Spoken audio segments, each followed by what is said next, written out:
Bonjour à tous. Je vais faire un talk donc, du coup, sur le développement mobile. Ce talk, ça va vraiment être d'une façon générale en fait, de découvrir un peu le monde du mobile, parce qu'ici à l'UTC, malheureusement, c'est pas encore fortement connu. Donc je m'appelle Valentin Paul, je suis en GI4 en fouille de données, et ça va faire maintenant 1 an que je fais du développement mobile. Au cours de cette année, j'ai eu la chance de faire 2 applications iOS et une application en cross-platform, et je suis aussi le cofondateur du coup de TimeShot, qui est une application dont Romain fait partie en PR et qui permet donc le partage de photos entre amis. Donc j'ai laissé en tout cas le lien si vous voulez aller voir. Comme je vous disais tout simplement, pourquoi parler donc de développement mobile? La première des raisons, c'est qu'on n'a aucun cours ici à l'UTC qui parle de développement mobile, ce qui est bien dommage. Et la deuxième donc, qui en découle, c'est que justement il y a peu d'étudiants qui vont aller vers ce développement mobile. Bon, maintenant il y a peut-être SR3 qui commence à venir en développement mobile, mais... Voilà, donc du coup, il n'y en a pas beaucoup. Pour se mettre un peu dans le bain, donc, en regardant un peu les métriques des applications mobiles, donc en 2008 on a eu le lancement de l'Apple Store et du Google Play Store. Et maintenant, donc, on se retrouve en 2016 avec une forte croissance. On est arrivé quand même à 4 millions d'applications sur les stores, ce qui n'est pas rien. Pareil, donc, au niveau du temps passé sur les médias, sur les smartphones, maintenant, c'est le premier média qui a été regardé dans la moyenne des médias par jour, c'est celui qu'on regarde le plus. Donc 2h27 sur les smartphones, comparé à la télévision, par exemple, qui est d'environ 1h53. Et lorsqu'on va aller un peu plus en profondeur en regardant vraiment le temps passé sur les smartphones, en fait 87% de ce temps est passé sur les applications mobiles. Donc c'est vraiment un secteur qui est très important de nos jours. D'ailleurs, donc en 2018, ce secteur va représenter 63 milliards d'euros au niveau de l'échelle européenne et 5 millions de nouveaux emplois. Donc, vu qu'on est étudiant, je pensais que c'était quand même un minimum intéressant d'en parler, notamment au niveau des salaires. Il faut savoir qu'en seulement 4 ans, ils ont déjà quadruplé.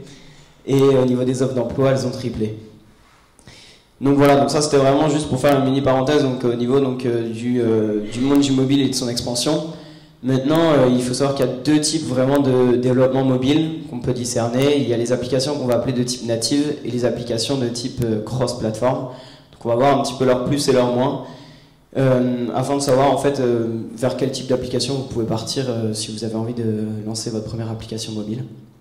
Donc tout d'abord en fait au niveau du natif, on va arriver vers des applications certes qui seront beaucoup plus performantes et avec des expériences utilisateurs beaucoup plus poussées. On peut penser à utiliser notamment tous les composants du téléphone. Donc ça pourrait être par exemple pour l'iPhone 6S Plus le 3D Force Touch qui est présent sur aucun autre téléphone. Mais malheureusement, on va donc devoir développer dans un langage bien spécifique qui a un rapport avec l'OS, donc la plateforme qu'on va utiliser, donc soit iOS, soit Android ou encore Windows Phone pour les plus courageux. et donc du coup, voilà, c'est un développement plus long, vous allez devoir apprendre un nouveau langage. Alors que de l'autre côté, donc, on va être sur du cross-platform. Ce qui est vachement cool là-dessus, c'est qu'on va aller plus vite parce que déjà on va développer plusieurs plateformes à la fois. Donc on va pouvoir développer pour iOS et pour Android directement. On va vite se rendre compte quand même que sur des applications plus complexes, on va devoir quand même séparer certains composants et faire des choses pour iOS et d'autres pour Android. Et par contre, le gros plus aussi, c'est que vous allez utiliser les langages du web, donc vous n'avez pas besoin d'apprendre de nouveaux langages. Maintenant, les grosses limitations que je trouve vraiment par rapport aux grosses plateformes, ça va être leur performance, parce que vous allez utiliser les WebView, donc en fait c'est comme si c'était une application web, mais malheureusement, vous ne pouvez pas tout utiliser, pas tous les composants. Vous ne pouvez pas utiliser, par exemple, créer une caméra in-app à la Snapchat, par exemple, c'est pas possible avec du modèle cross-platform. Bon, je vais faire assez vite là-dessus. Donc vraiment, en fait, par rapport à chaque différent type, donc iOS, Android et le cross-platform, je vais juste vous dire à peu près les matériels informatiques que vous avez besoin pour pouvoir développer dessus, parce que c'est dommage si vous avez envie de développer une application iOS, mais vous n'avez pas le matériel pour. Donc au niveau tout d'abord des technologies, on va utiliser soit le Swift, soit l'Objective-C, qui sont les 2 langages d'Apple.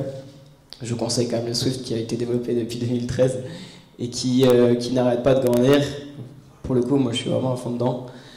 Malheureusement, par contre, pour développer une application, c'est vrai que ça peut vite coûter cher pour iOS. On a besoin d'un Mac absolument, parce qu'on a besoin du logiciel Xcode, qui est disponible donc que sous Mac. Et si vous voulez publier sur les stores, vous avez la licence d'Apple qui coûte $100 par an et un iPhone obligatoire. Donc ça fait un peu mal aux cacahuètes des fois. Au niveau d'Android, c'est déjà plus simple. On a donc Android, qui est une surcouche Java.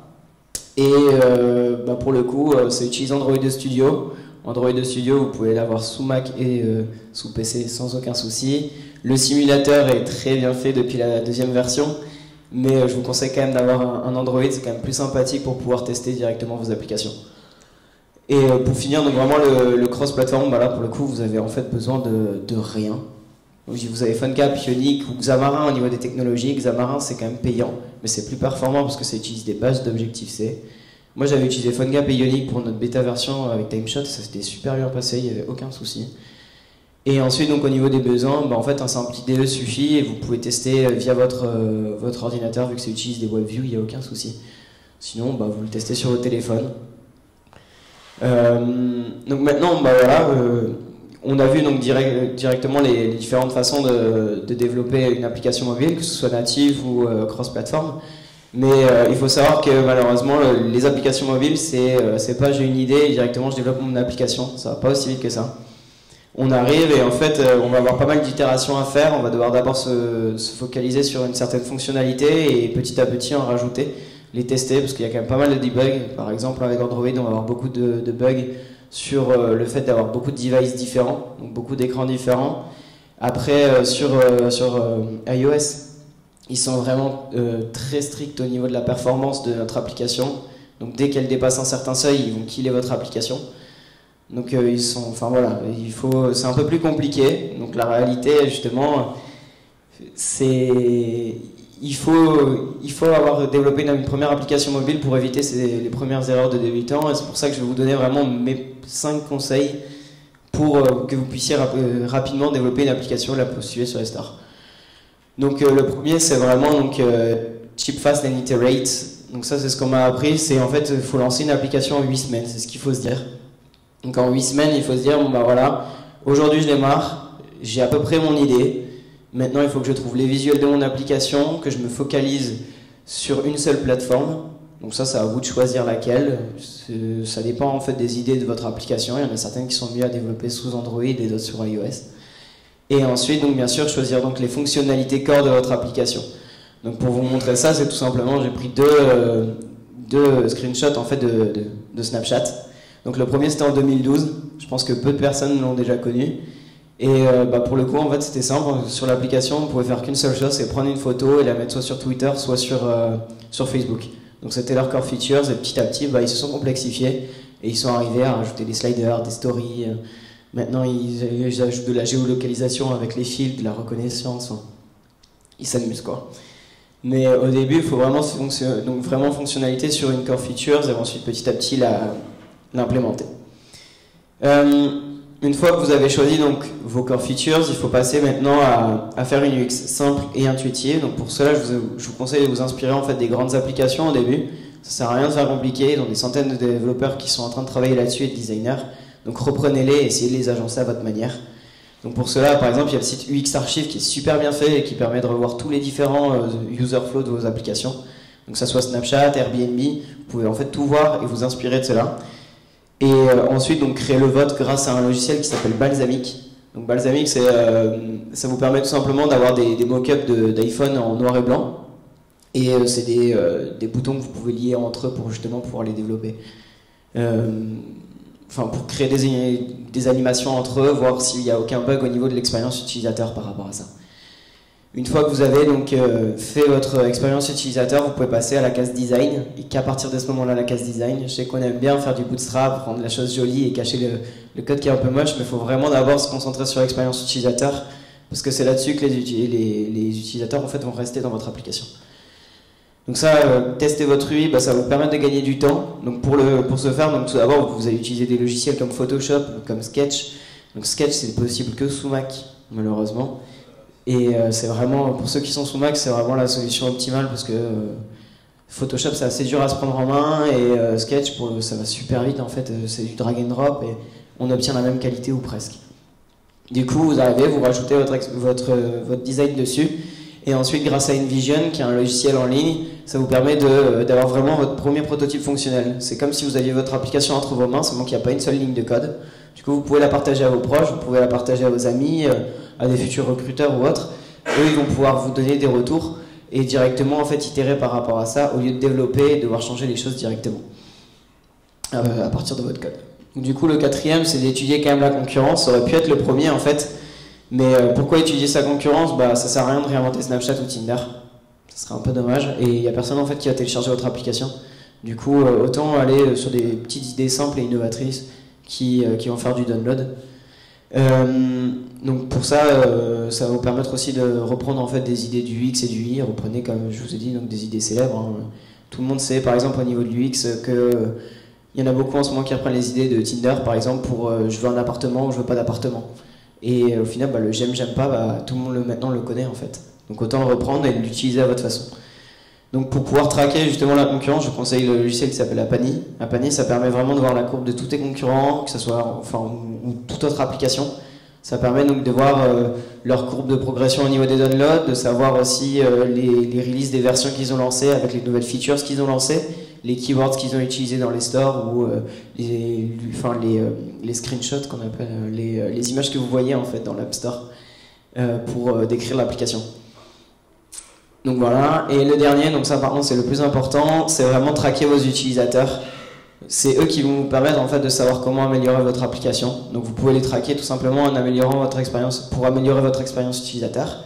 Ça va aussi vous permettre de voir l'impact des nouvelles features. Si d'un seul coup vous avez rajouté par exemple une story, je sais que la story chez Snapchat a fait vraiment développer leur nombre de downloads par exemple, bah, vous savez que vous avez un bon truc et donc bah, autant la mettre en avant et lui réserver justement bah, tout un côté droit sur Snapchat par exemple. Et pour finir, ça va vous permettre de connaître aussi le profil de vos utilisateurs, parce que bah, toute application a besoin aussi d'avoir un minimum de pubs. Et pour avoir ces pubs, bah, vous devez savoir le profil de cet utilisateur, si c'est plus des teenagers ou si c'est plus des personnes entre 20 et 30 ans, par exemple.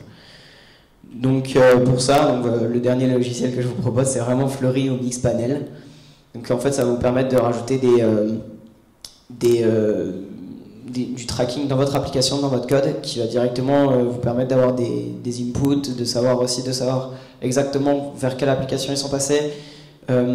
Si vous avez une étape par exemple de réservation, vous pouvez avoir 4 étapes différentes, bah, de savoir à quelle étape l'utilisateur a lâché le truc parce que c'était trop long et qui justement il y a des choses à changer par rapport à ça. Donc bah, merci en tout cas pour votre écoute et si vous avez des questions, n'hésitez pas.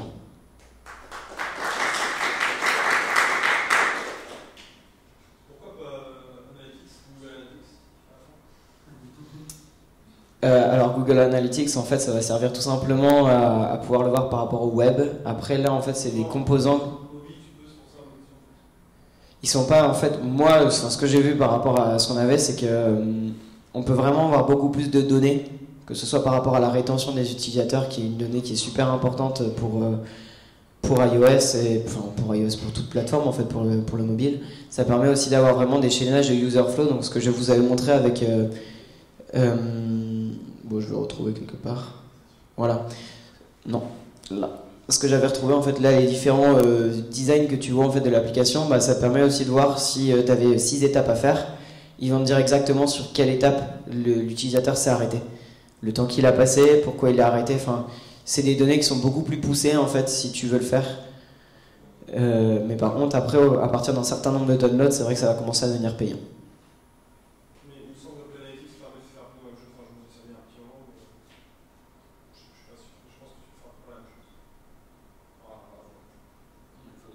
Faudrait que je regarde alors.